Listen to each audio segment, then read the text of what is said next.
कई स्थानों पर पूछा जाता है कि एकाग्रता और ध्यान ये क्या है और इनमें क्या फ़र्क है, एकाग्रता क्या है। तो मैं एकाग्रता के बारे में बता रही हूँ। ओम स्वामी जी ने अपनी पुस्तकों में बहुत सुंदर वर्णन किया है। एकाग्रता यानी मन को एक जगह केंद्रित करना। इसका अर्थ है एकात्म होकर फोकस के साथ, सामंजस्य के साथ एक धारा की तरह बढ़ें।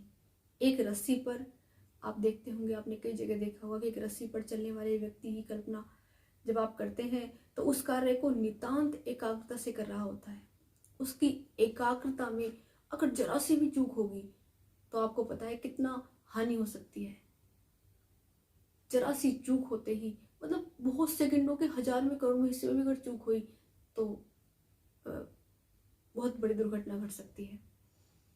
एकाग्रता अपने मन को एक वस्तु पर केंद्रित करने के विषय में है। आप ऐसी कोई आकृति पर, अपने श्वास पर, किसी ध्वनि या अन्य कोई चीज को जिस पर आपको सुलभ हो उस पर आप कर सकते हैं एकाग्रता। प्रारंभ में इसको छोटे छोटे शस्त्रों से प्रारंभ कीजिए। जैसे 10 मिनट के लिए पहले एकाग्र करना है अपने मन को, अपनी दृष्टि को। उदाहरण के तौर पर जैसे हम कहते हैं कि हमने 10 मिनट का एक शस्त्र किया। इन 10 मिनटों के दौरान आपको एक ही मुद्रा में सतर्क रहना है, वरना आपको बिल्कुल भी हिलना डुलना नहीं है। एक चट्टान या एक पेड़ की तरह बिल्कुल स्थिर रहना है। अगर आप हिले तो दोबारा से प्रारंभ कीजिए। अगर आप जरा भी हिलते हैं तो आपको वो 10 मिनट का शस्त्र आप कर रहे हैं वो फिर से प्रारंभ करना चाहिए। आपको बिल्कुल एक ही मुद्रा में सतर्क रहना होता है। अपने ध्यान की वस्तु पर उत्सुकता से फोकस करते हुए और अपने ध्यान की सुबोध गम्यता को बनाए रखने के लिए प्रयासरत रहना होता है। सुबोध गम्यता किसे कहते हैं? आपका मन संभ्रमित हो सकता है, यानी कि जिसकी आप दर्शन कर रहे हैं, मानस दर्शन जिसका भी आप कर रहे हैं, मन में छवि बना रहे हैं, उस पर एकाग्रचित होने का अभ्यास कर रहे हैं, वो कभी कभी ऐसा है कि लुप्त हो जाती है, वो खो जाती है, वो इधर उधर हो जाती है और हमारा मन कहीं और भटक जाता है। या किसी मंत्र पर ध्यान लगा रहे हैं, किसी ध्वनि पर ध्यान लगा रहे हैं तो वो कहीं विकर्षों में विकर्मों में कहीं खो गई होती है। उस समय आप स्वयं को एकाग्र करने की जो संकल्प आपने लिया है उसको याद दिलाएं और फिर से अपने मन को अपनी ध्यान की वस्तु पर वापस ले आए। इसी को सुबोध गम्यता कहते हैं। यदि आप एकाग्रता के अभ्यास के दौरान सतर्कता और सुबोध गम्यता में चूक जाते हैं तो धीरे से सजग हो जाएं और अपना अभ्यास करते रहें। और इसको जब आप प्रारंभ करें, प्रारंभ में 10 मिनट प्रारंभ करें और लगातार बिना चूके, बिना एक भी दिन गैप किए लगातार 40 दिन तक करें।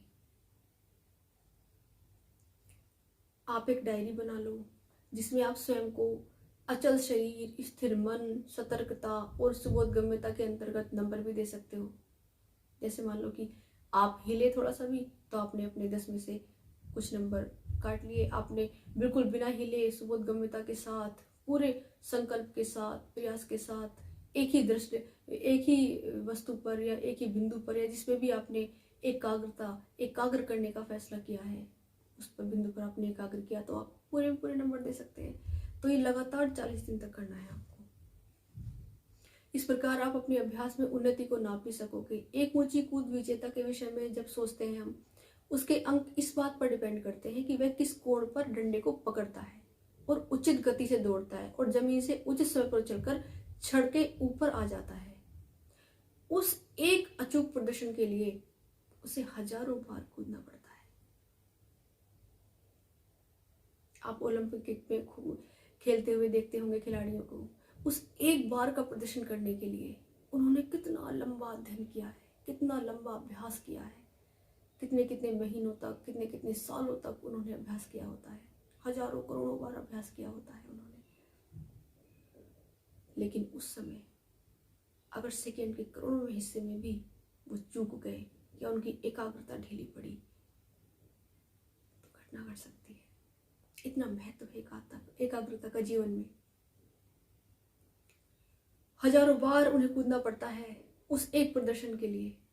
प्रतियोगिता में उस एक अचूक दोषरहित प्रदर्शन को करने के लिए उसने अनगिनत गलतियां भी की होंगी पहले। जब उन्होंने अभ्यास किया होगा, अभ्यास में उन्होंने कई बार गलतियां भी हुई होंगी, गलतियां भी की होंगी उन्होंने। ध्यान मैदान पर आपका प्रदर्शन है। पहले आपने एकाग्रता का अभ्यास किया, अब ध्यान की बात आई। ध्यान मैदान पर आपका प्रदर्शन है। आप समझ रहे हैं मेरी बात को? जब खिलाड़ी ने हजारों बार अपने खेल का अभ्यास किया तो वो तो एकाग्रता है, परंतु जब वो प्रदर्शन के लिए आ गया, ओलंपिक में जब खेल के प्रदर्शन के लिए आ गया वो, तब वो ध्यान है। तो ध्यान मैदान पर आपका प्रदर्शन है, अभ्यास अस्त्र नहीं है। जबकि एक योगिक अभ्यास आपका मैदान के बाहर पहला अभ्यास है। एकाग्रता के अभ्यास में गलतियां करने के बाद उनमें सुधार करने के पश्चात दोष रहित अभ्यास ही एकाग्रचित ध्यान है। आप सतर्क, केंद्रित, स्पष्ट और स्थिर रहें। पल दर पल जब आप वही स्पष्टता, स्थिरता और सतर्कता बनाए रखते हैं, तब आप दोष रहित ध्यान करते हैं।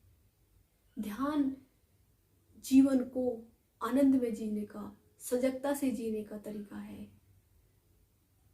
क्योंकि मनुष्य अधिकतर समय तो सोया ही रहता है। सोए रहने का अर्थ ये नहीं कि वो बिस्तर पर सोया है। सोए रहने का अर्थ है कि उसका मन उथल पुथल में लगा रहता है। जब आप जाग जाते हैं, जब होश में होते हैं, जब आप ध्यान में होते हैं, तो वह जीवन का परमानंद है। और उसके लिए आपको किसी भी बाहरी वस्तु की आवश्यकता नहीं है। जिस तरह कहते हैं कि प्रसन्न होने के लिए, खुश होने के लिए किसी बाहरी चीज की आवश्यकता पड़ती है, लेकिन आनंद में अवस्था के लिए आपको किसी भी बाहरी चीज पर आश्रित होने की, निर्भर होने की आवश्यकता नहीं होती। इसीलिए वो सच्चा आनंद है। क्योंकि जो भी भौतिक वस्तुएं एक दिन आपसे ले ली जाएंगी,